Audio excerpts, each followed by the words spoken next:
kita jumpa lagi ya pastinya di Hai Indonesia. Berbagi cerita dan berita untuk Indonesia lebih baik. Hanya di Mata Milenial Indonesia TV, Matanya Indonesia. Wah, kamu seger banget hari ini ya, Gri? Pinky. Pokoknya harus seger dan kalem tapi. Oh, harus kalem. Kamu kalau pakai baju kayak gini otomatis kalem ya? Otomatis gimana ya? Duduknya harus kalem ya? Usaha aja dulu. Nah, kalau Greg kan lagi berusaha kalem, kalau kalian gimana nih? Harus semangat ya? Bener Pastinya dong. Harus selalu semangat nih penontonnya Hai Indonesia. Apa kabar semuanya? Baik, pastinya harus baik dong ya kan? Kalau setia nonton Hai Indonesia sih udah pasti baik dan juga positif tentunya ya. Iya, karena 1 jam ke depan ini Nuka sama Aisyah ini akan nemenin kalian semua membagikan berita-berita, cerita-cerita, ataupun mungkin tips dan yang lain-lainnya pasti yang bermanfaat untuk kalian semua. Gitu. Benar. Nah, seperti kalau kita ngomong di Jakarta tuh banyak tempat-tempat yang tempat-tempat nongkrong zaman dulu yang masih ada sampai sekarang. Kita sering banget bahas ya. Sering banget bahas dari mulai kampung Betawi lah, terus ada mana lah, pokoknya hidden paradise yang ada di Jakarta yang bisa kalian datangi. Iya, ini ada salah satu tempat kalau yang kita sebut kayak gini, oh iya itu gitu. Dulu gue waktu masih kerja dekat situ seringnya ke situ. Yang kemarin ada buar itu bukan? Iya. Oke, kita episode kali ini kita mau bahas tentang pusat perbelanjaan pertama yang ada di Indonesia. Mungkin udah ada yang bisa tebak? Sarina. Ya. Kawasan Sarina ya. Kayak kalau ngomongin Sarina tuh, aduh itu legend banget sih. Di belakangnya ada tempat kaki lima jajanan Sabang ya kan. Banyak tempat-tempat makanan enak di sana juga gitu. Benar ya, dan di sana McDonald aja pas tutup aja kayaknya sedih satu Indonesia ya. Iya. Padahal kan satu Indonesia nggak semua tinggal di Jakarta, tetap sedih juga. Sedih karena mungkin ada memorinya sendiri kali ya. Sudah terkenal banget soalnya kan pusat perbelanjaan Sarinah tuh gitu. Benar. Gitu deh. Jadi kalau kita menelisik sejarahnya gimana sih sebenarnya? Nah, jadi kalau kita ngomongin Sarinah ya, ini dibuka kembali tentunya pada tanggal 21 Maret 2022 kemarin setelah selesai direnovasi. Nah, ini kabar pembukaan BUMN Sarinah ini tuh udah dibagi-bagikan sebenarnya lewat media sosial PT Sarinah yang juga menandai akun resmi Sarinah Store. Dan renovasinya sendiri ini disebut untuk mendukung produk Indonesia, terutama usaha mikro atau kecil dan juga menengah UMKM. Nah, supaya nggak kalah saing dengan produk luar tentunya. Wow. Yap, jadi kan sempat nih beberapa waktu yang lalu sebelum Sarinah direnovkan ada kabar yang kesannya kayak, ya Sarinah mau diapain, Sarinah mau ditutup. Enggak, jadi Sarinah tuh sebenarnya lagi direnovasi. Nah sekarang renovasinya sudah selesai. Yang dimana Sarinah ini mengusung tagline baru yakni Panggung Karya Indonesia. Hal itu dikarenakan memang barang-barang dalamnya di Sarinah ini sekarang diisi oleh 100% brand lokal. Kalau kemarin kan masih ada department store apa gitu kan. Nah kedepannya akan banyak sekali nih event-event yang menggerakkan lokalitas dan memberikan ekosistem kepada UMKM dan produk lokal. Para mitra yang berjualan di Sarinah juga akan mendapat akses pasar hingga akses pembiayaan. Wow. Seru ya, sekarang luar biasa loh penampakannya. Dari luar aku lewat gitu kayak, ih jadi cakep nih. Jadi cakep ya. Belum kesana. Dan ini keren banget loh, berani 100% produk lokal. Jadi kalau misalkan kalian mencari produk lokal yang kece-kece udah pasti ke Sarinah langsung sekarang. aja ke Sarinah. Nah ini seperti statement dari Direktur Utama PT Sarinah, Feti Kuartati. Ini mengatakan pihaknya menetapkan sejumlah syarat bagi pelaku usaha mikro, kecil dan juga menengah UMKM yang hendak membuka gerai di Mall Sarinah. Nah, Feti mengatakan syarat tersebut diterapkan untuk memastikan kualitas produk UMKM layak dipasarkan di tingkat nasional hingga mancanegara. Wih, cakep sekarang ya Sarinah, luar biasa. Nah, berikut ini ada beberapa kriteria untuk membuka gerai di Sarinah. Jadi kemungkinan masih bisa ya untuk UMKM yang belum gitu kalau mau daftar di Sarinah kayaknya masih bisa. Yang pertama ini harus hasil UMKM yang berkualitas tinggi dan khas Indonesia. gitu. Jangan bawa negara lain gitu. Betul. Ini benar-benar khas Indonesia. Nah, jadi kriteria dan syarat pertama kalau kalian ingin jualan di Mall Sarinah itu ya produk yang ditampilkan harus hasil dari tangan UMKM yang berkualitas tinggi dan khas budaya Indonesia pastinya.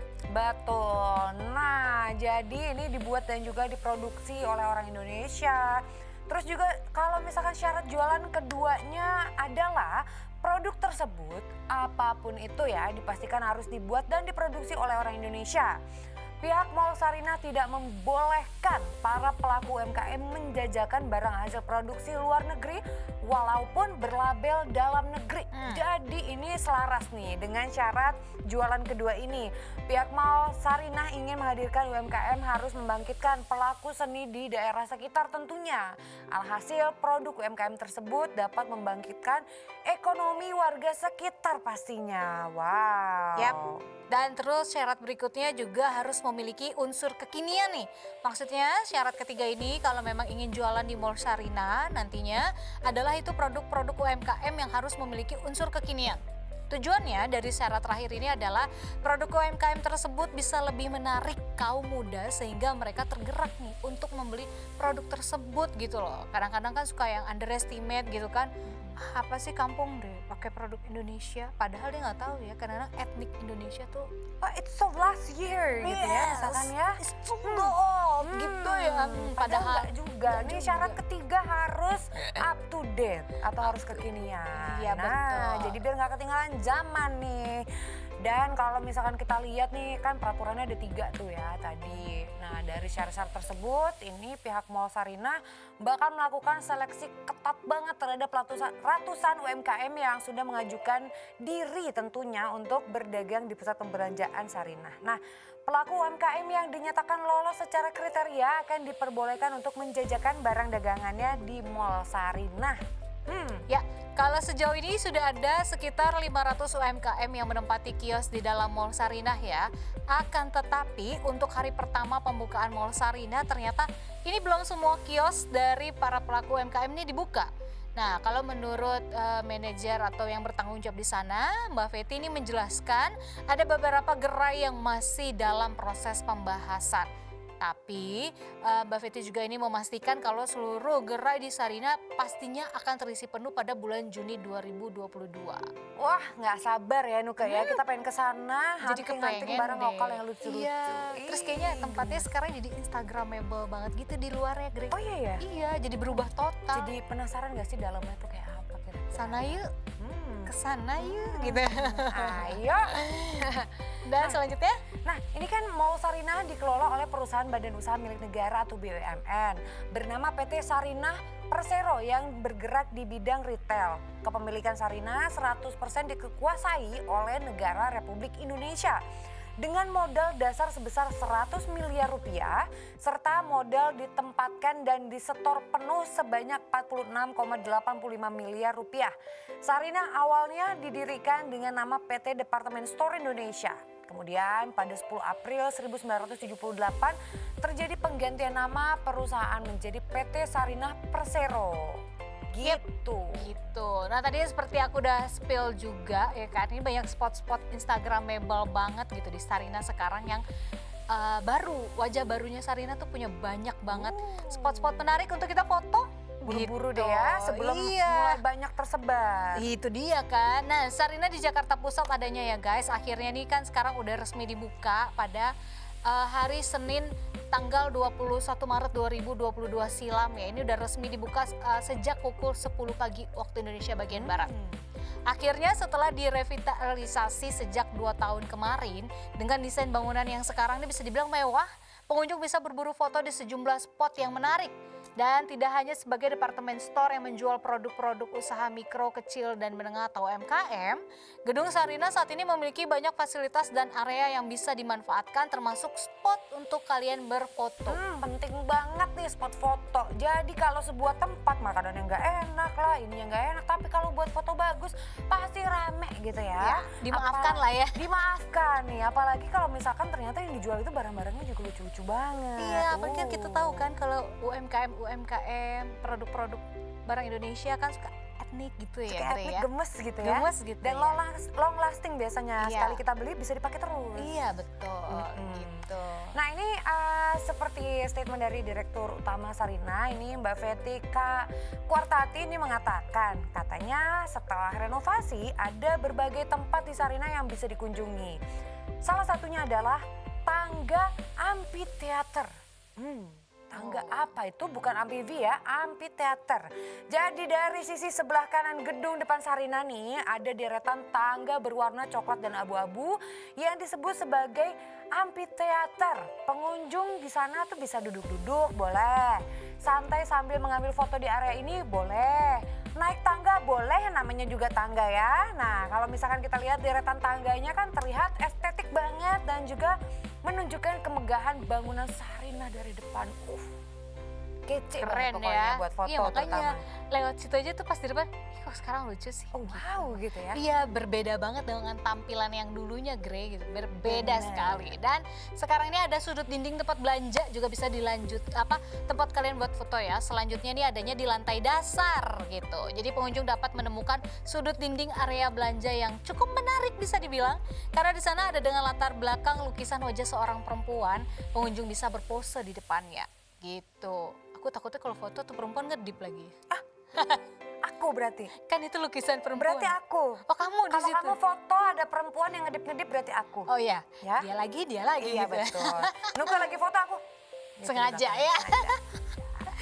Oke lanjut. Selain itu ada juga nih namanya balkon skydeck. Nah kalau misalkan kita menuju lantai 3, ini ada area skydeck yang luas banget.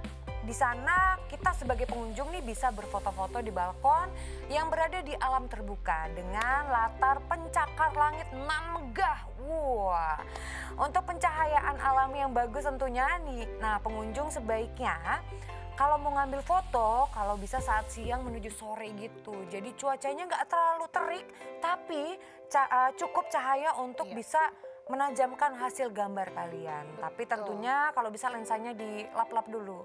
Biar Kalau nggak kotor. lensanya Nggak kotor, burem, malah jadi Jelek. jelek. Jangan pemandangannya latar belakang udah bagus, kita yang buruk. Betul. Itu deh. Mandi dulu yang pasti Grey. Iya betul. Agak-agak dandan dikit Ya gitu pakai ya. gincu dikit lah. Gincu-gincu Iya. dikit lah. Ya selanjutnya ada spot kursi skydeck.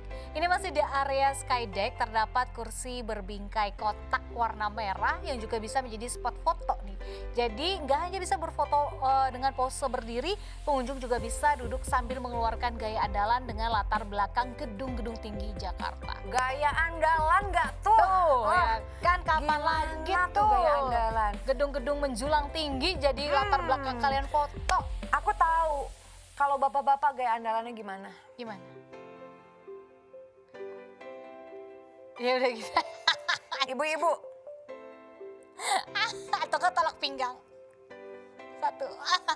senyumnya setengah. Iya. Nah, ya. Benar. Betul. Pokoknya foto, wah ininya keren segala macam. Terus ekspresi bapak-bapak udah gitu Nggak aja. ada gitu. Gitu ya Ibu-ibu kan? senyum setengah. Iya. Senyum belum jadi, udah Iya, dijepret. Iya. Nah, kita ngomongin spot foto gimana ya kalau misalnya lagi? kita bahas area makanan. Ada juga di sana saya, ada area rak makanan di lantai 3. Nah, area bagian dalam berisi furniture, terus ada dekorasi rumah serta produk-produk cemilan. Jika mencari tempat yang unik dan tidak biasa, pengunjung bisa mengambil foto di depan rak-rak makanan yang berbentuk melingkar. Nah, dengan produk cemilan berwarna-warni, jadi rak ini tuh terlihat estetik banget dan pastinya menarik sebagai tempat berfoto ya. Ada tempat cemilan, ada tempat makanan dipakai untuk foto. Boleh kan karena kan Ya, kalau nggak lagi apa-apa makan sih. biasa suka gitu juga kan. Ya. Jadi nggak hanya foto makanannya aja, kalian juga bisa foto sambil makan. Rak-rak makanannya pun bisa dijadikan background gitu. Betul. Selanjutnya ini ada Museum Sarina. Nah ternyata ini tuh adanya di salah satu area di lantai dasar yang cocok banget bagi kalian ini untuk dijadikan tempat berfoto ya di Museum Sarina ini ya atau galeri foto gitu kan. Dengan sudut-sudut yang apik, terus pengunjung juga dapat melihat sekaligus mengabadikan gambar di depan foto-foto gedung Sarina sejak tahun 1962 hingga yang terbaru nih wajah terbarunya sekarang di tahun 2022. Menarik ya, kayaknya kita mau ke sana nggak sih? Lucu ya? Yuk, main yuk. Lucu, kita ke sana, ke Sarina udah lama juga kan. Kita nggak ke Sarina, pengen lihat-lihat foto-foto. Iya. Terus lihat-lihat Upload barang-barang duluan. UMKM yang lucu-lucu. Upload duluan biar gak keduluan orang. Ayo, kita ke sana abis ini. Pokoknya kita pakai bajunya lagi lucu nih. Iya, jadi fotonya bagus ya. Iya dong. Harus, habis ini kita ke Sarina, tapi enggak, kita nggak ke Sarina sekarang, kita mau break dulu. Jangan kemana-mana, tetap stay tune di Hai Indonesia. Berbagi cerita dan berita Untuk Indonesia lebih baik.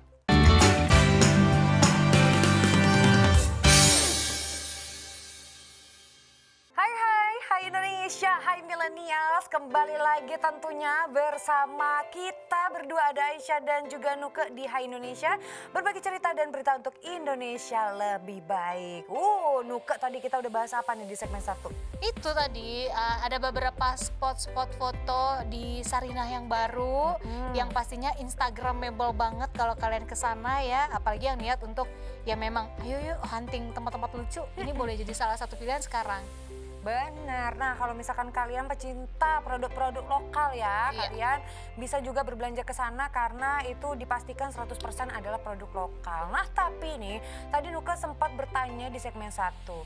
Kayak mana itu sejarahnya ya, sejarahnya Sarina. Nah, kalau kita bicara tentang sejarah Sarina, ini pembangunannya nggak bisa lepas dari sosok presiden pertama Indonesia. Ayo, siapa ayo? Ya, ayo. Ya, siapa presiden pertama Indonesia? Ya, betul. Bukan itu pemain film bukan ya? Yaitu Insinyur Soekarno.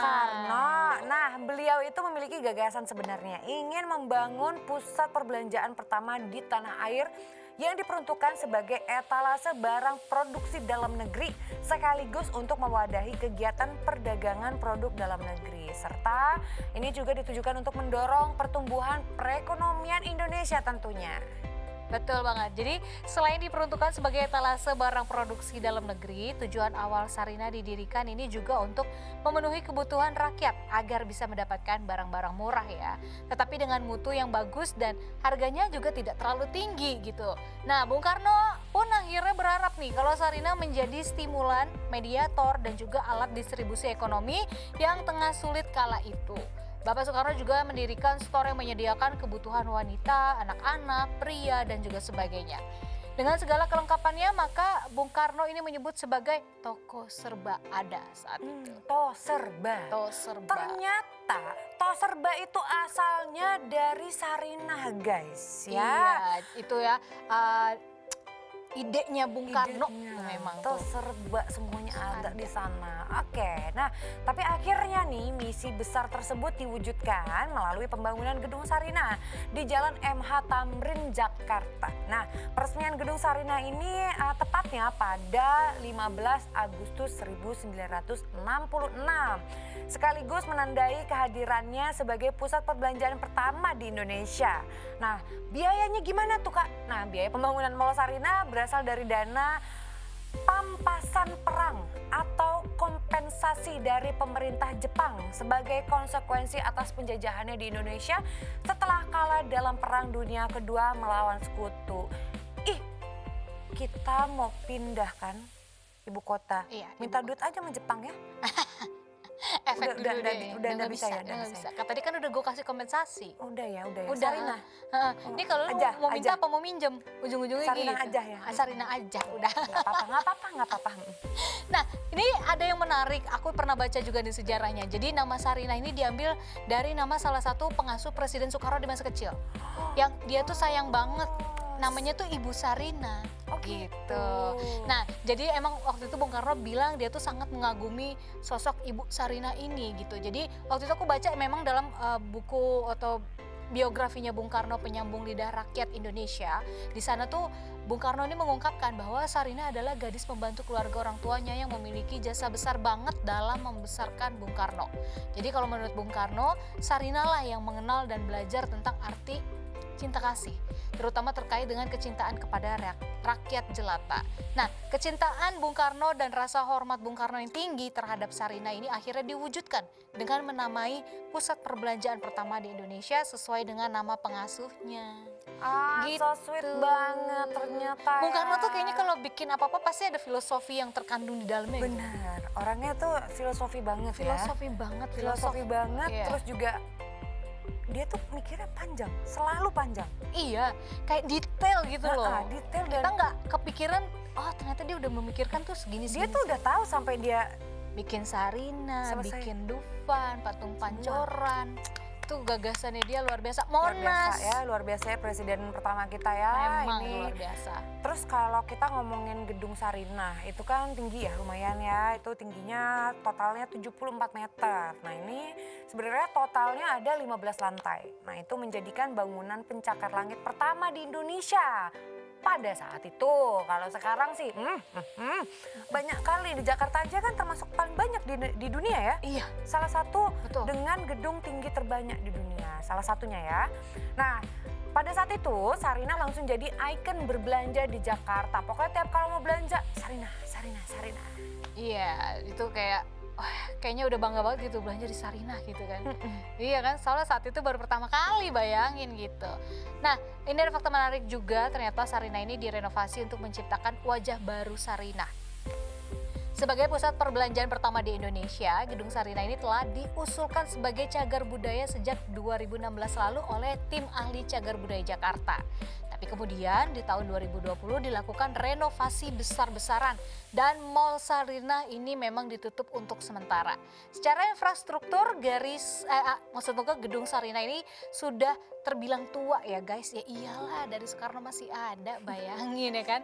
Oleh karenanya dibutuhkan wajah baru dengan dilakukan pembangunan ulang nih. Gitu. Wow, ya emang tadi kan tepatnya dari 1966 ya hingga saat ini tentunya dibutuhkan wajah baru. Nah, gedung baru Sarinah ini didesain oleh arsitek lokal Indonesia loh, yaitu PT Airmas Asri. Dengan konsep smart and green building, Gedung Sarinah akan dilengkapi co-working space dan juga area untuk mengeksplorasi permainan tradisional Indonesia yang dikemas dengan konsep digital. Lalu terdapat juga atrium sebagai tempat penyelenggaraan berbagai macam pameran seperti pagelaran busana atau fashion show. Terus kalau total biayanya tuh berapa banyak ya untuk renovasi ya? Wah, total biaya renovasi itu 700 miliar rupiah. Banyak ya. Tapi renovasi, Seluruhnya nggak cuma ya. horden say. Enggak cuman horden Enggak. ya, dengan katanya udah berapa belas tahun nggak diganti jadi butuh anggaran 48 miliar. Betul ya. Horden dari hordennya Turki apa dari mana itu ya? Nggak tahu, kayaknya emas semua sama berlian ditempel-tempel di situ ya. Ada Swarovski-nya kali ya. Betul. Oke, sebelumnya dari itu Menteri Badan Usaha Milik Negara atau BUMN Bapak Erick Thohir juga mengungkapkan alasan kuat melakukan revitalisasi Gedung Sarinah berada di Tamrin Jakarta Pusat. Salah satunya adalah ingin mengangkat ekonomi kerakyatan menjadi lokal konten dan juga lokal brand. Wow, Pak Erick Thohir ya yang selalu mensupport produk-produk lokal sehingga dapat diterima di Indonesia dan juga mancanegara. Nah, pusat perbelanjaan Sarinah yang baru ini konsepnya mengusung community mall yang diharapkan tentunya dapat menjadi tempat berkumpul bagi anak muda dan juga komunitas. Nah, dengan membawa slogan The Window of Indonesia, mall tersebut menghadirkan ruang kreativitas bagi masyarakat untuk menemukan produk-produk dalam negeri dan juga menemukan jodoh. Gimana? Salah.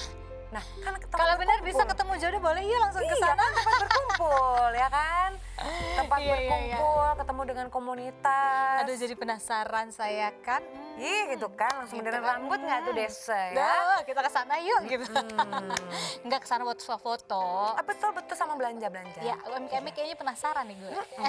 Ya udah, jangan kemana-mana, kalau kalian masih penasaran kita akan balik lagi pastinya tentang fakta menarik masih tentang Sarinah ya. Fakta menariknya apa itu? Nah, jangan kemana-mana makanya stay tune di Hai Indonesia, berbagi cerita dan berita untuk Indonesia lebih baik.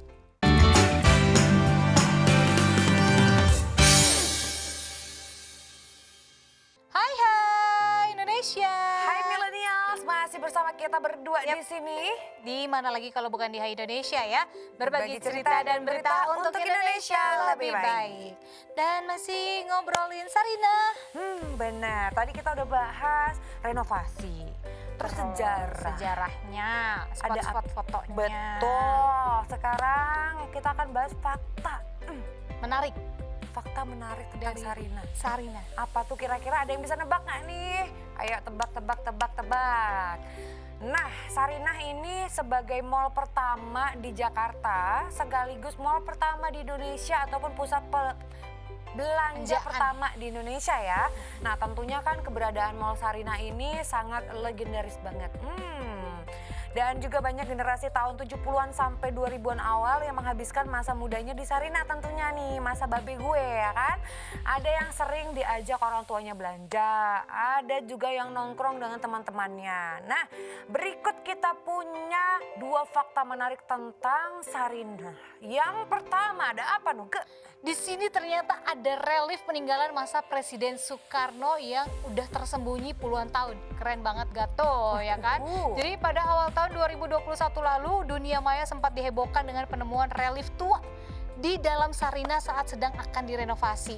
Nih zaman Soekarno memang banyak harta-harta karun yang tersembunyi ya. Betul ya? Beliau nih. Nah berdasarkan informasi yang dihimpun dari berbagai sumber saat ditemukan relief dan patung ini berlokasi di belakang gerai restoran cepat saji, tepatnya berada di ruang mekanikal dan elektrikal gedung perkantoran tersebut. Bahkan saat ditemukan relief ini sudah tertutup mesin pendingin gedung yang besar. Wow ini hidden gem banget nih. Hidden banget, itu tukang AC nggak nyadar kalau itu relief ya?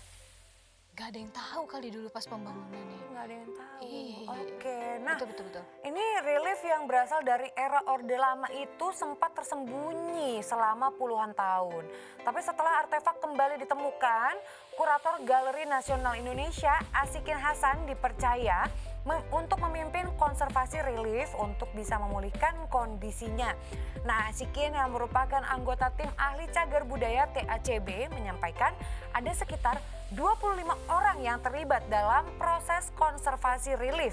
Selain seniman, tim ini juga terdiri dari bagian riset, ada bagian pengarsipan, dokumentasi, ada tim digital, serta beragam pekerjaan konservasi di lapangan. Ya, relief yang ada di Sarinah tersebut juga membentang sepanjang 15 meter dengan tinggi 2,9 meter guys, serta lebar di bagian depan antara 20 sampai 30 cm. Asikin juga menyebutkan kalau relief itu merupakan karya kolektif seniman Yogyakarta pada tahun 1960-an atas permintaan Presiden pertama Republik Indonesia yaitu Bung Karno. Jadi namun hingga kini siapa arsitek atau desainer patung ini masih ditelusuri oleh tim ahli cagar budaya. Emang nih Bung Karno ini kan meninggalkan banyak jejak harta karun sebenarnya. Jadi dia diem-diem banyak yang dilakuin ya? Itu dia makanya membangun sebenarnya. Membangun diem-diem banyak yang dilakuin, nggak diem-diem kaya. Nggak diem-diem kok jadi crazy rich. Iya, diem-diem kaya gitu ya kalau sekarang ya. Nah, ini kalau kita balik lagi ya di Banding Dosa ya, masa pembuatan relief bersamaan dengan pembangunan Sarinah itu kan sama-sama di tahun 60-an. Nah, Asikin menyampaikan pendapat mengenai relief yang menampilkan 15 orang laki-laki dan perempuan yang melangsungkan kegiatan ekonomi dari mata pencarian yang kala itu mengemuka.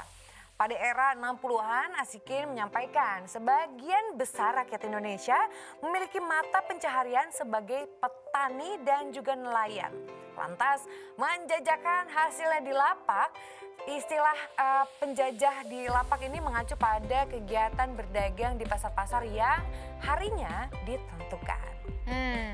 Jadi kalau kita lihat riwayat lapak ini yang merupakan asal muasal pasar tradisional yang masih terekam hingga kini dan bisa dijumpai di beberapa lokasi di Jakarta seperti ada Pasar Minggu, terus Pasar Senen dan juga Pasar Rebo. Nah, relief tersebut ini mendokumentasikan kehidupan masyarakat yang sederhana tersebut nih. Jadi kalau menurut Asikin, Bung Karno ini cukup prihatin saat itu untuk melihat keadaan yang seperti itu gitu, terutama bagi perempuan yang melapak untuk membantu menafkahi keluarga. Jadi pekerjaan perempuan tuh dianggap terlalu berat gitu loh, sehingga Bung Karno nih memiliki ide untuk membuat pasar modern Sarinah tersebut. Jadi nggak perlu di pinggir jalan, nggak usah melapak-lapak gitu ya. Dia kasihan lihat bongkar perempuan pasang sendiri gitu ya, karena harus menghidupi keluarga gitu.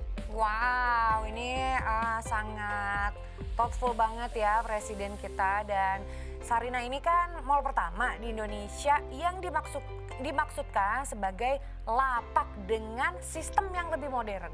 Nah, Asikin mencontohkan lapak saat turun hujan akan bubar tentunya karena kan ya nggak ada atapnya. Tapi tidak demikian dengan Sarina yang sudah memiliki gedung dengan atap tentunya ya. Nah, Sarina pun diyakini bisa membantu mengembangkan usaha kecil para perempuan sehingga mereka bisa terus berkarya. Dengan kata lain nih, Relief itu jadi pengingat mengenai kondisi perdagangan di masa silam. Asikin menyampaikan hampir semua relief patung merupakan monumen yang mengingatkan pada masa lalu. Sebelum sampai pada masa kini, bangsa Indonesia melewati masa lalu yang sulit banget tentunya nih. Dan gambaran itu pun ada di relief yang ditafsirkan ulang oleh seniman masa kini. Jadi intinya seniman. Jadi inti dari Sarinah itu adalah untuk meringankan perempuan pada masa itu yang tadinya buka-buka lapak, dibikinlah gedung ya kan, gedung dengan atap bertingkat sehingga kalau misalkan hujan nggak bubar gitu. Iya. Terus dagang juga lebih nyaman, makanya pakai nama dari perempuan yang mengasuh beliau ya. Iya, Wah, Ibu Sarinah gitu. Jadi Ibu tuh Sarinah. Sarinah itu nama ibu pengasuh Soekarno dari masih kecil gitu. Dan dalam pandangan Asikin nih, kalau relief megah di lantai dasar Sarinah ini bisa menjadi sebuah ruang edukasi. Masyarakat Indonesia bisa mengetahui nih konten sejarah utamanya tentang perdagangan pada masa silam. Selain itu ada edukasi juga tentang seni relief. Setelah pemugaran gedung Sarinah selesai dan telah dibuka untuk umum, pengunjung yang datang ke Sarinah dapat melihat relief berukuran besar di lantai dasar kompleks pertokoan Sarinah. Wow. Oke, kita langsung aja menuju ke fakta yang terakhir. Sebagai pusat perbelanjaan pertama di Indonesia ya, ini di Sarinah juga pernah berdiri gerai pertama McDonald's ya. Kita udah mention nih di segmen pertama tadi ya. McDonald's ini kan merupakan restoran cepat saji asal Amerika Serikat yang udah buka sejak tahun 55. Nah, pada tahun 1991 restoran waralaba tersebut berhasil hadir pertama kali di Indonesia. Nah, bertempat di pusat perbelanjaan Sarinah yang merupakan mal pertama di Indonesia, McDonald membuka cabang pertamanya tepat pada hari Valentine yaitu 14 Februari. Nah, restoran itu juga jadi tonggak sejarah bagi kemunculan gerai McDonald di seluruh Indonesia tentunya. Wah, makanya banyak banget yang kehilangan ketika McDonald ada itu. Iya. Why? Karena banyak yang nongkrong di situ. Dan sejarahnya juga itu McDonald pertama di Indonesia. Tapi aku sedih kalau kesana waktu itu. Ih, cowok ganteng ya. Sebelahnya cowok ganteng juga. Ya enggak apa lah, kan jadi gantengnya ada dua. Tapi mereka lebih milih yang ganteng daripada yang kita. Ya karena kita aja milih yang ganteng. Apa kabar mereka? Ya. Oke, lanjut Itulah McDonald. ya. Ini McDonald gimana McDonald? Ya, ternyata McDonald ini sempat meninggalkan Sarinah nih ya pada tahun 2009. Hal ini terjadi lantaran saat itu Bambang Rahmadi sebagai pembawa merek dagang McDonald ke Indonesia mengalami perseteruan dengan McDonald Co. Ya, dari perseteruan tersebut akhirnya Bambang Rahmadi akhirnya menggantikan McDonald dengan merek restoran cepat saji lainnya yakni Tony Jacks. Wah, Pernah dengar juga sih kayaknya ya. Ya. Sayangnya Tony Jacks ini juga nggak berumur panjang guys dan mengalami kebangkrutan. Kasihan masih balita udah bangkrut dia. Jadi McDonald's di Indonesia di Sarinah ini melalui Resco Group pun kembali merebut lokasi tersebut dan buka kembali pada tahun 2011 melalui proses tender. Jadi menang-menangan tender nih. menang-menangan Gitu. tender. Nah, McDonald Tamrin yang ada di Sarinah ini merupakan restoran cepat saji berkonsep flagship store. Nah, flagship store ini merupakan representasi dari sebuah brand yang lokasi tersebut dinilai paling unggul, bersejarah atau tempat andalan Q untuk memperkenalkan inovasi-inovasi baru. Jadi nggak heran nih kalau McDonald Sarinah ini selalu menjadi lokasi utama peluncuran inovasi-inovasi dari restoran tersebut. Salah satu inovasi tersebut yaitu munculnya menu ayam dan juga nasi. Oh tadinya nggak ada ya? Nggak ada, inovasi itu muncul di Sarinah. Oh bahkan sampai sekarang kemana-mana ada deh tuh ya. Tuh. Dan melalui akun Instagram resmi McDonald's Indonesia pada Kamis 7 Mei 2020 lalu, ya kan, McDonald's Sarina memberi kabar akan menutup lagi gerainya guys pada 10 Mei 2020 lalu ya. Dan menurut McDonald's Indonesia, McD Sarina tutup karena memang manajemen Sarina akan melakukan renovasi gedung serta melakukan perubahan strategi bisnis, yaitu mendukung produk Indonesia, terutama usaha mikro, kecil, dan menengah. Iya kan, dia bukan produk asli Indonesia ya. Jadi mau tidak mau harus hempas dulu. Ya Oke, ya udahlah ya, tadi mungkin banyak kita banget tuh ya fakta-fakta menariknya tentang Sarinah ya kan. betul. Sampai Jadi mungkin dari McDonald kita ganti jadi Mika Donat. Ya kan? Produk lokal loh itu. Nah, ya. Nuke donat. Nuke Donat. Ke donat. Nah, bisa, Iya, pipi bisa, gue bisa. udah kayak donat sih. Ya kan? Bisa tuh kayaknya. Nuke Donat. Kita buka sebagai gantinya McDonald. McDonald. Ya. Ini Nuke donat. Oke, nanti coba deh cari tahu syarat-syaratnya kalau mau dagang di sana gimana Nuke ya kan. Donat, betul. Ya udah, daripada kita mikirin donat dan pipi saya semakin kayak donat, kita break dulu ya guys. Jangan kemana-mana, tetap di Hai Indonesia, berbagi cerita dan berita untuk Indonesia lebih baik.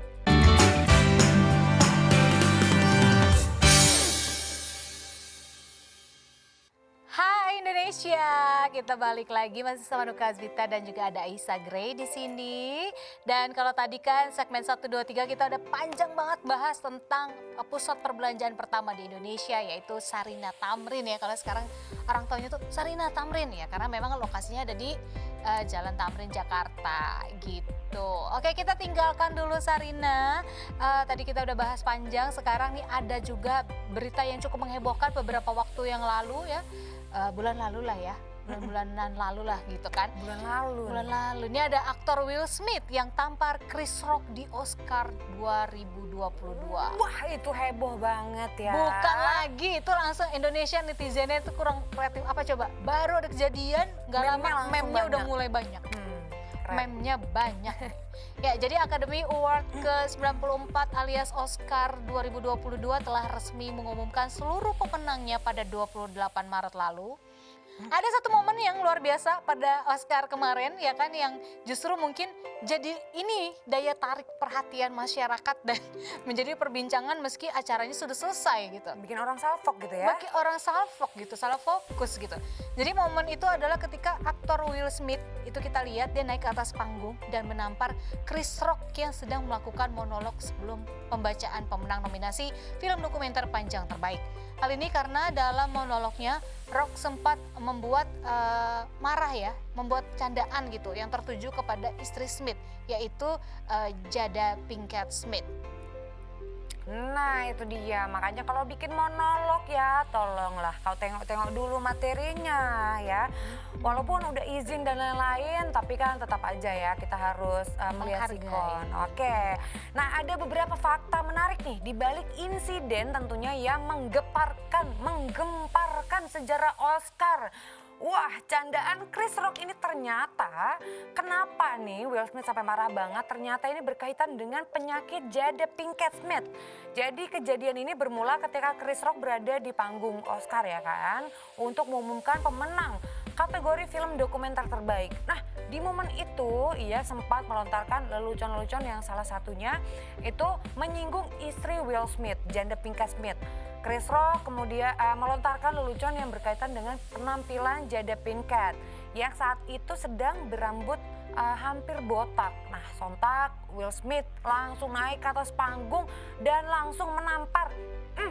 Keras banget ya, tapi awalnya nih banyak yang menganggap Smith ini nggak profesional dan nggak bisa nerima candaan. Tapi faktanya alasan Jada Pinkett Smith tampil pelontos dalam gelaran tahun itu bukan karena fashion, bukan karena tujuan gaya, tapi karena dia sedang menderita penyakit alopecia atau kebotakan. Jadi bukan karena keinginan sendiri. Mungkin kondisi Jada Pinkett Smith itu kan tentunya nggak layak jadinya ya untuk menjadi bahan candaan, sehingga nggak heran nih Will Smith jadi marah sampai menampar Chris Rock. Ternyata adegan ini sempat kena sensor dan sempat membuat siaran jadi terganggu saat itu ya. Jadi dalam siaran yang berlangsung pada stasiun ABC ini, momen setelah Will Smith menampar Chris Rock langsung menjadi tanpa suara. Hal ini terjadi karena teriakan Smith ke Rock berisi sebuah kata umpatan yang sangat kasar. Pihak stasiun TV akhirnya berhasil menyensor perkataan Smith tersebut karena kabarnya di momen di kejadian tempat berlangsung itu 7 detik lebih awal ketimbang siaran yang penonton saksikan di layar kaca. Namun, dalam siaran yang berlangsung pada sejumlah layanan pihak ketiga ataupun stasiun TV di luar Amerika Serikat, momen Smith mengumpat ini bisa terdengar dengan jelas. Salah satunya seperti dalam siaran lewat platform di Disney Plus Hotstar yang bisa disaksikan masyarakat Indonesia. Meski seperti itu, siaran langsung pada layanan ini sempat mengalami gangguan tak lama setelah teriakan Smith kepada Rock. Dan di sana juga sejumlah artis Hollywood ini menenangkan Will Smith tentunya ya saat jeda iklan. Jadi ada jeda iklan setelah pengumuman pemenang nominasi film dokumenter panjang terbaik. Nah, lewat video yang beredar, ini beberapa aktor Hollywood terlihat sedang menenangkan Will Smith di pinggir panggung dan juga memeluk dia gitu ya. Nah, salah satu aktor Hollywood tersebut adalah Tyler Perry dan juga Denzel Washington yang berdasarkan pernyataan Smith pada pidato kemenangannya setelah memberikan nasihat. Selain itu juga ada artis Hollywood yang mengatakan secara frontal pada atas panggung ingin menyelesaikan masalah Will Smith dan juga Chris Rock secara kekeluargaan. Sosok itu adalah Sean Combs alias P. Diddy yang sempat melakukan monolog pada panggung Oscar 2022. Nah, menariknya Smith terlihat merespon perkataan P. Diddy dengan tertawa meskipun baru saja memukul Rock. Ya, dan selanjutnya nih menariknya Will Smith menerima penghargaan sambil menyatakan maaf juga. Ini dia sportif berarti ya. Betul. Tapi gentle juga di satu sisi kan. Cakep juga, gimana? Cakep dong, Lanjut. ganteng ya. Kok eksotis ya? Gitu. Udah jangan halu. Jadi setelah menampar Chris Rock dengan kencengnya itu, tak lama kemudian Will Smith kembali ke atas panggung untuk menerima piala Oscar pertamanya sebagai aktor terbaik. Smith berhasil meraih penghargaan tersebut berkat perannya sebagai Richard Williams dalam film biopik King's Richard di tahun 2021. Kemenangan ini menjadi yang pertama kalinya bagi Smith setelah 3 kali mendapat nominasi pada gelaran Oscar. Dalam pidato kemenangannya, Will Smith terlihat menangis, menceritakan perjuangan serta pencapaiannya sebagai aktor. Selain itu, Smith juga sempat mengatakan pernyataan maafnya kepada panitia Academy Awards serta seluruh tamu yang hadir saat itu ya. Pernyataan maafnya ini tentunya berkaitan dengan tindakannya yang menampar Chris Rock saat acara masih berlangsung. Wow, dan Smith juga sempat ngomong moga-moga diundang lagi gitu ya, kalau nggak salah. Iya. Nah, Will Smith ini terancam sebenarnya untuk kehilangan piala Oscar pertamanya. Aduh. Jadi meski berhasil menang Oscar untuk pertama kali, Will Smith justru terancam kehilangan pialanya pada ajang tersebut. Hal ini tentunya menjadi buntut dari tindakan Smith yang menampar Chris Rock. Apalagi setelah acara, pihak Academy Award sempat membuat pernyataan bahwa mereka mengecam segala bentuk tindakan kekerasan. Selain itu, pada 2017 pihak Academy Award mengeluarkan kode etik baru yang merupakan imbas dari meningkatnya kasus kekerasan dan seksual dalam industri Hollywood. Dalam kode ini, member Academy Award ini harus memiliki etika baik, menjunjung tinggi kemanusiaan, serta menciptakan lingkungan yang saling mendukung. Pihak Academy Award juga mengecam individu yang menggunakan kekuasaannya untuk kepentingan tertentu. Selain itu, mereka juga mengecam berbagai tindakan kekerasan atau diskriminasi yang berkaitan dengan gender, orientasi seksual, ras, etnis, disabilitas, agama, dan kebangsaan. Jadi, sangat mungkin terjadi jika Academy Awards mencabut status Will Smith sebagai aktor terbaik karena insiden itu. Ya, dan Chris Rock juga tak akan menuntut katanya ya, nggak akan menuntut Will Smith atas tindakannya. Jadi meski dilakukan demi membela sang istri, tindakan Will Smith ini sebenarnya menampar Chris Rock nih ya jelas karena itu adalah sebuah kekerasan ya gitu kan. Apalagi tindakannya itu disaksikan oleh jutaan orang baik yang hadir secara langsung pada lokasi atau yang menonton lewat layar kaca. Secara hukum, Chris Rock seharusnya bisa menuntut Smith atas tindakan tersebut dan meminta ganti rugi atau bahkan membuatnya mendekam dalam penjara. Akan tetapi melansir Variety, Chris Rock ini kabarnya tidak akan menuntut Will Smith sama sekali katanya atas insiden tersebut. Hal ini bahkan diungkapkan langsung oleh pihak kepolisian Los Angeles yang mengetahui insiden penamparan Chris Rock oleh Will Smith dalam gelaran Oscar 2022. Meski seperti itu, pihak kepolisian mengaku siap membantu kalau memang Rock ini berubah pikiran dan ingin melaporkan Smith. Tapi ya harusnya dia sadar ini juga lah ya, wajar nggak ngelaporin. Karena sebenarnya dia juga nyinggung. Mungkin dia merasa salah, tapi memang kekerasan salah juga. Harusnya gitu. bisa lah diomongin Iya, baik-baik sambil iya. ngopi ya di Starling depan tuh. Iya, Ada Starling loh di depan. iya. Bisa ya kan, ajaklah si Rock itu.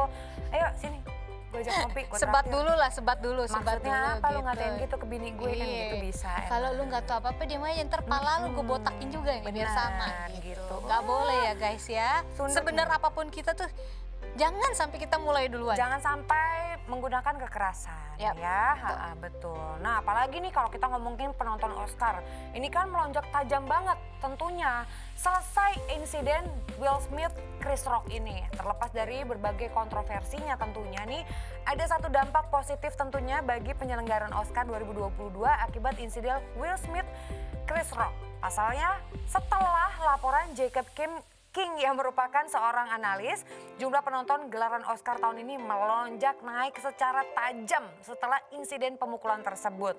Dan berdasarkan data yang Jacob King bagikan lewat Twitter pribadinya, jumlah penonton Oscar 2022 sempat mengalami naik turun dan cuma mencapai angka 9,6 juta orang sebelum insiden itu terjadi. Tapi setelah Smith menampar Rock, jumlah penontonnya melonjak tajam menjadi 17,4 juta. Bahkan jumlah ini jauh lebih tinggi ketimbang penyelenggaraan Oscar 2021 lalu yang cuma memiliki 9,85 juta penonton aja. Luar biasa, menarik ya. Semoga nggak ada lagi insiden seperti ini. Ya kita memang harus mengendalikan emosi ya, gitu. Dan Betul. kita juga harus menjadi orang yang jangan bercanda menggunakan kekurangan orang lain. Gitu. Nah. Belum tentu kan yang orang terima itu legowo gitu. Kalau- Benar. Iya gitu. Jadi kita jangan body shaming juga gitu. Oke, kita akan balik lagi di segmen berikutnya membahas hal-hal menarik lainnya. Makanya kalian jangan kemana-mana. Tetap di mana, Grey? Hai Indonesia, berbagi cerita dan berita Untuk Indonesia lebih baik.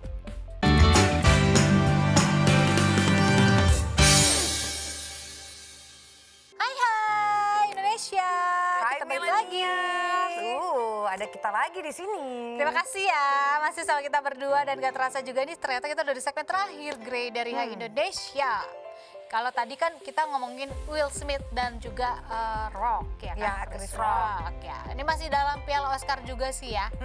Apa nih kita mau bahas soal apa sih kayaknya? Kita akan membahas fakta menarik film Coda yang meraih piala film terbaik Oscar 2022. Nah, Coda, salah satu film keluarga yang mengusung cerita sangat inspiratif ini berhasil masuk ke dalam 3 nominasi Oscar sekaligus. Wow! Dan sampai malam penghargaan ajang paling bergengsi di dunia tersebut, Coda berhasil memenangkan piala film terbaik Best Picture Oscar 2022. Nah, film ini mengikuti kisah mengenai seorang anak gadis yang bernama Ruby Rossi. Dalam film tersebut, Ruby dilanda perasaan bimbang dalam memilih merantau keluar kota untuk mewujudkan cita-citanya dalam bidang musik atau memilih untuk menetap bersama keluarganya untuk bisa melanjutkan bisnisnya tentunya, bisnis keluarganya. Nah, karena alur ceritanya yang menarik, film ini sukses menjadi sorotan sampai meraih penghargaan Oscar. Keren banget ya kan. Nah berikut kita akan kasih nih Grey ya kan fakta-fakta menariknya tentang film Coda ini yang sudah banyak mendapatkan penghargaan ya di Piala Oscar kemarin gitu. Dan fakta menarik yang pertama ini ada ternyata remake film Prancis. Nah, jadi Coda ini merupakan remake dari film Prancis di tahun 2014 yang lalu yang berjudul La Famille Bélier. Tulisannya kayak gitu, kalau Nuka salah baca mohon maaf ya. Nanti ada tulisannya di sini ya. Lidahnya lidah nggak orang Eropa nih. La Family Belier gitu. Ya itulah. Ya, yang mengikuti kisah Ruby Rossi, seorang perempuan yang menderita KODA atau Child of Deaf Adult atau anggota keluarga yang tidak mengalami disabilitas di tengah keluarganya yang tuli. Jadi ia menjadi satu-satu anggota keluarga yang mempunyai indera pendengaran yang cukup baik ketimbang keluarganya yang lain, guys, gitu. Nah, ini juga fakta berikutnya, KODA ini menuai banyak sekali pujian. USA Today mengatakan bahwa film tersebut berhasil mendapatkan respon positif dari komunitas tuli lantaran penggambarannya yang positif dan juga memperlihatkan kaum disabilitas sebagai orang yang mandiri. Hal ini tentu nih berkebalikan dengan penggambaran stereotip dalam film-film lain yang biasanya memperlihatkan kaum disabilitas sebagai sosok yang lemah, kerap butuh bantuan orang lain atau orang yang normal gitu ya, mau nyebrang aja susah. Padahal sebenarnya kaum disabilitas tuh cukup mandiri kok. Cukup mandiri, banyak yang seperti mereka kayak ngerasa kita sama kok gitu ya kan. Fakta menarik berikutnya, ternyata film KODA ini menceritakan tentang mencari keseimbangan hidup. Jadi menjadi satu-satunya anggota keluarga yang bisa mendengar, Ruby Rossi ini perlu menyeimbangkan nih hidupnya antara mengurus bisnis keluarga yang bergerak di bidang penangkapan ikan, juga berjuang untuk mencari jalan hidupnya sendiri. Film ini juga masuk ke dalam kategori coming of age atau perjalanan hidup remaja menuju ke arah yang dewasa. Oke, fakta berikutnya nih, ini adalah kejutan untuk film terbaik. Wow, kemenangan KODA di dalam ajang penghargaan paling bergengsi di dunia, Oscar. Ini menjadi sebuah kejutan besar. Hal ini karena sebelumnya film seperti Drive My Car, Licorice Pizza, The Power of the Dog, dan juga Dune dijagokan akan membawakan pulang piala utama tersebut. Akan tetapi pilihan Oscar yang belakangan ini kerap dijadikan sebagai bagian dari pernyataan politik industri film dunia dapat dikatakan sebagai bagian dari dukungan kepada komunitas disabilitas yang sampai saat ini masih menjadi korban diskriminasi dalam berbagai bidang. Ya, fakta menarik berikutnya, pemeran Ruby Rossi populer sebagai bintang serial Netflix ternyata ya. Jadi pemeran karakter Ruby ini, Emilia Jones, ini pernah memenangkan piala aktris terbaik dalam daftar award karena perannya dalam film tersebut. Sebelum itu ia juga populer sebagai Kingsley Locke dalam serial Netflix Lock and Key di tahun 2020. Ia juga pernah bermain dalam serial Doctor Who, terus di tahun 2013, terus ada film Utopia di tahun 2013 sampai 2014, Brimstone di tahun 2016, Ghostland di tahun 2018, dan Horrible Histories di tahun 2019. Dan juga aktor pendukung ini menjadi aktor tuli pertama peraih Oscar. Wow, pemenang pendukung dalam film KODA yang bernama Troy Kotsur sebagai ayah Ruby ini berhasil mencetak sejarah dengan menjadi aktor pria tuli pertama yang berhasil memboyong piala Oscar. Wow, keren banget. Dan sebelum itu ada aktris Marlee Matlin yang menjadi orang tuli pertama memenangkan Oscar pada tahun 88 atau 1988 tepatnya ya. Marlee ini juga bermain dalam film KODA sebagai ibu Ruby. Gitu, seru ya. Aku jadi penasaran deh, pengen lihat filmnya. Aku belum nonton film KODA kayaknya. Kalau dari kamu belum nonton film KODA sih? Belum. Ketinggalan zaman nih. Emang aku udah? Belum juga kak? Belum. Dasar, gue pengen sabet nih orangnya. Ayo. Gitu kan. Habis ngeliat kita sebutin alur cerita, jalan ceritanya kok seru ya. Seru gitu, kayak Kayaknya benar-benar gimana ya menjadi inspiratif. satu-satunya anak yang tidak tuli di tengah keluarga yang orang tua dan adik kakaknya tuh tuli Kebalikan, semua. biasanya kan tuli sendiri, yang lainnya normal. Ini yang lainnya tuli normal sendirian tuh pasti ada strugglingnya juga nih. Penasaran Tapi kan? aku pernah lihat loh, Grey, banyak banget ditemui loh kayak kasus-kasus, mohon maaf nih ya, disabilitas yang tunanetra apa, anaknya normal. Nikah, biasanya tunanetra sama tunanetra nih, ya kan, mereka punya kekurangan kan. Pas mereka nikah gitu, punya anaknya normal. Bisa jadi memang. Bisa Itu jadi. maksudnya kayak yang, ya rencana Tuhan kita nggak ada yang tahu sih. Betul, ya, rencana gitu. Tuhan gak ada yang tahu. Nah apalagi ini kan tadi masuk banyak nominasi. Terus udah menang nominasi filmnya. Terus ayahnya Ruby tadi menang juga. Sedangkan Pemeran ibunya Ruby-nya pernah juga. menang di tahun 88 ya. Iya, Wah. jadi tapi memang pantas sih kalau film KODA ini mungkin mendapat banyak penghargaan. Kita yang belum nonton aja udah bisa membayangkan nih ya kan? Ya, Serunya. simulasi gambaran-gambaran, cuplikan-cuplikan filmnya kayak gimana serunya ya. Jadi buat kalian yang belum nonton, kita sama. Betul, untuk kalian yang udah nonton, oke, Jangan nggak di apa-apa. spoiler, jangan di spoiler dulu. Jangan spoiler ya. Dan kita mau jalan-jalan dulu ke Sarina, kita mau Oh iya, belanja-belanja. kita mau foto. Pulangnya mungkin kita sekalian beli makanan sambil nonton. Itu, oh iya betul. Oke. Oke. Yuk kalau kayak Yuk, gitu kita kita nonton. undur diri dulu kayaknya. Kita undur diri dulu. Guys ya, Wah, ya milenial, terima kasih buat yang kalian selalu menjadi penonton setia Hai Indonesia. Kita ketemu lagi tentunya di episode berikutnya. dari Hai Indonesia berbagi cerita dan berita untuk Indonesia lebih baik. Nuka Azrita pamit undur diri. Aisyah Gre pamit undur diri. Stay tune terus di Mata Milenial Indonesia TV. Matanya Indonesia. Bye-bye. Bye.